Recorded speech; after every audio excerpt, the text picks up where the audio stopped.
So what really happened with Jimmy Hoffa? There's a lot of conspiracy. Knowing what you know, what happened with him. I get asked this question. It's the number one or two question I get asked all the time, no matter where I am. I could be in the Far East and they're asking me that question about Hoffa. That's how popular it is. But, you know, look, he did get on the wrong side of people. When he came out of prison, he was told to lay low and just stay back.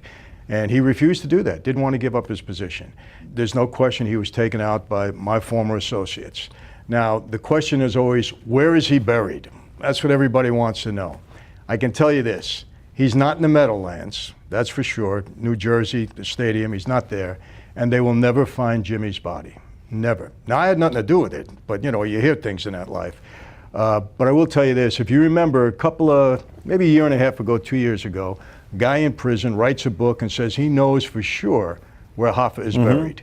And he leads the FBI to the place, allegedly. They dig it up. Now, I had answered this question 1,000 times over the years, so all of a sudden I'm getting tweets and I'm getting emails and texts.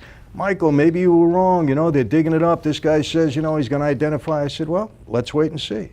They never found his body. The guy was smart, though. He sold a lot of books, you know, by saying that. They'll never find Jimmy's body. So when you say they'll never find him, what does that really mean? Because in my mind, let me tell you where my creative mind goes. Let me take my creative mind, and maybe I'm right, maybe I'm wrong. When you tell me they'll never find him, it's either a body went through a recycling machine, either the body was chopped up, either something happened where it's mathematically impossible to find it, burned body, something like that, where it's not buried. Is that the direction you're going? Let's put it this way.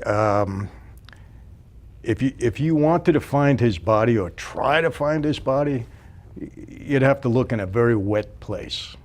Got it. And how deep is this wet place? Pretty deep. Pretty deep. Pretty deep. Got it. Okay. Now, and I got to tell you something. I know that for a fact. 100%. 100%. Do you know location? Well, I know the general area. Got it. And actually, you know, it was really interesting that a friend that I hadn't seen for a long time came out of prison maybe 2.5 years ago. And he recorded a tape that I have in my possession. And that tape spells everything out because he was with the shooter that I happen to know very well. And he laid it all out. And people have been trying to get that tape from me for a long time. Wow. Now, can the government come to you and say, look, since you know what happened, you got to tell us or do this? How's it they know 100%? They can't, right? Because at this point, you don't have to give any of this information out. No, I don't have. So you're gonna be buried with, you're gonna go home with this information, no one's gonna get it out of you. I believe so. Okay. Yeah, because but you never know. Let's see what happens. You never know. You know, for the right price, if we do a movie, maybe we'll make a movie out of it and tell the story.